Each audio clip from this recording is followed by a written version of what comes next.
ਬੰਦੇ ਲਿਆ ਕੇ ਦਿੰਦਾ ਮੈਨੂੰ, ਮੈਂ ਤਾਂ ਮਥਾਜ ਹੈਗਾ। ਕੀ ਲਿਆ ਕੇ ਦਿੰਦਾ ਜੀ ਬੰਦਾ ਤੁਹਾਨੂੰ? ਜੀ ਜੋ ਮੰਗਵਾ ਲਈਦਾ ਉਹ ਲਿਆ ਦਿੰਦਾ। ਅੱਛਾ, ਮਹਤਾਜ ਕਿੱਦਾਂ? ਮਤਲਬ ਤੁਹਾਡੇ ਤੋਂ ਚੱਲ ਨਹੀਂ ਹੁੰਦਾ?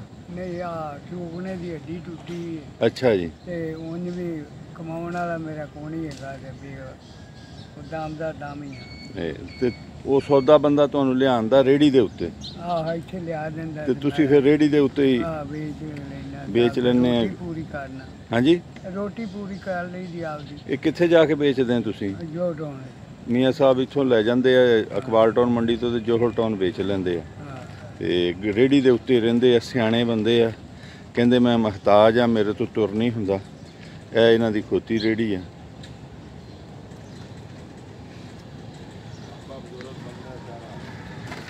ਬਾਬਾ ਜੀ ਕੀ ਨਾਂ ਕੀ ਤੁਹਾਡਾ? ਮੇਰਾ ਨਾਂ ਜੀ ਮੁਹੰਮਦ ਆਸ਼ਿਕ ਹੈ ਜੀ। ਮੁਹੰਮਦ ਆਸ਼ਿਕ ਸਾਹਿਬ। ਤੇ ਬਾਬਾ ਜੀ ਰਹਿੰਦੇ ਕਿੱਥੇ ਤੁਸੀਂ? ਉੱਥੇ ਹੀ ਡਾਕਟਰ ਹਸਪਤਾਲ ਦੇ ਕੋਲ ਜੋ ਅਜੀਬ ਲਾ ਕੇ ਤੇ ਉੱਥੇ ਰਹਿਣਾ ਮੈਂ ਤੰਬੂ 'ਚ। ਤੰਬੂ 'ਚ ਰਹਿੰਦੇ ਆ? ਤੰਬੂ ਲਾਇਆ। ਬਾਬਾ ਜੀ ਬੱਚੇ ਕਿੰਨੇ ਆ? ਬੱਚਾ ਕੋਣੀ ਜੀ ਫੌਤ ਹੋ ਗਿਆ, 15 ਸਾਲ ਹੋ ਗਏ ਬੱਚਾ ਫੌਤ ਹੋਏ ਨੂੰ, ਤੇ ਘਰ ਦੀ ਵੀ ਮਰ ਗਈ ਹੋਈ, ਕੱਲੀ ਜਾਨ ਹੀ ਹੈਗਾ। ਕੱਲੀ ਜਾਨ? ਹਾਂ।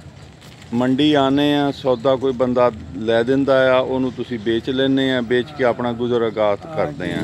ਰੋਟੀ ਪੂਰੀ ਕਰ ਰਿਹਾ। ਰੋਟੀ ਪੂਰੀ ਕਰ ਨਹੀਂ ਜਾਂਦਾ। Very good. ਬਾਬਾ ਜੀ ਦੀ ਜੀ ਸਪੈਸ਼ਲ ਕੁਆਲਿਟੀ ਇਹ ਹੈ ਕਿ ਮੰਗਣ ਨਹੀਂ ਜਾਂਦੇ, ਰੇੜੀ ਦੇ ਉੱਤੇ ਬੈਠੇ ਆ ਔਰ ਆਪਣਾ ਤਜਾਰਤ ਕਰਕੇ ਕਮਾਉਂਦੇ ਆ, ਖਾਂਦੇ ਆ ਤੇ ਝੁੱਗੀਆਂ 'ਚ ਰਹਿੰਦੇ ਆ ਡਾਕਟਰ ਹਸਪਤਾਲ ਦੇ ਕੋਲ। ਬਾਬਾ ਜੀ ਨਾਂ ਇੱਕ ਵਾਰ ਫੇਰ ਦੱਸਿਓ। ਮੁਹੰਮਦ ਆਸ਼ਿਕ ਜੀ। ਮੁਹੰਮਦ ਆਸ਼ਿਕ ਇਹਨਾਂ ਦਾ ਨਾਂ ਹੈ। ਉਮਰ ਕਿੰਨੀ ਹੋ ਗਈ ਹੈ? ਉਮਰ ਮੇਰੀ ਜੀ 71 ਸਾਲ ਹੋ ਗਈ। 71 ਸਾਲ ਹੋ ਗਏ।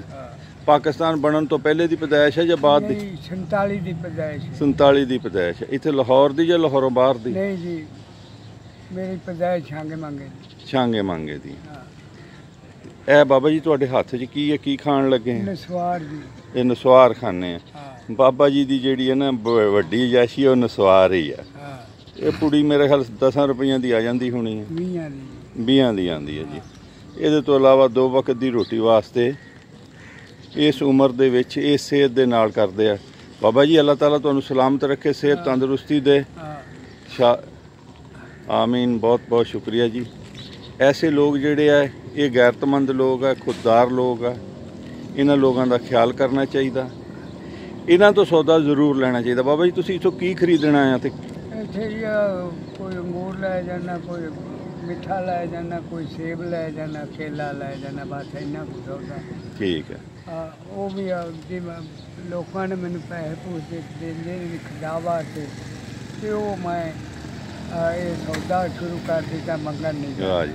ਮੰਗਣ ਨਹੀਂ ਗਏ ਜੀ। ਜਿਹੜੀ ਹੈਲਪ ਕੀਤੀ ਲੋਕਾਂ ਨੇ ਉਹਦੇ ਨਾਲ ਇਹਨਾਂ ਨੇ ਖੋਤੀ ਰੇੜੀ ਬਣਾਈ ਆ ਔਰ ਆਪਣੀ ਤਜਾਰਤ ਸ਼ੁਰੂ ਕਰ ਦਿੱਤੀ 70 ਸਾਲ ਦੀ ਉਮਰ ਦੇ ਵਿੱਚ ਵੀ, ਜਦ ਕਿ ਇਹਨਾਂ ਦਾ ਚੂਕਣਾ ਵੀ ਟੁੱਟਾ ਆ, ਰੇੜੀ ਦੇ ਉੱਤੇ ਹੀ ਬੈਠੇ ਆ, ਮਿਹਨਤ ਕਰਦੇ ਆ। ਬਾਬਾ ਜੀ ਸਲਾਮ ਆ ਤੁਹਾਡੀ ਅਜ਼ਮਤ ਨੂੰ।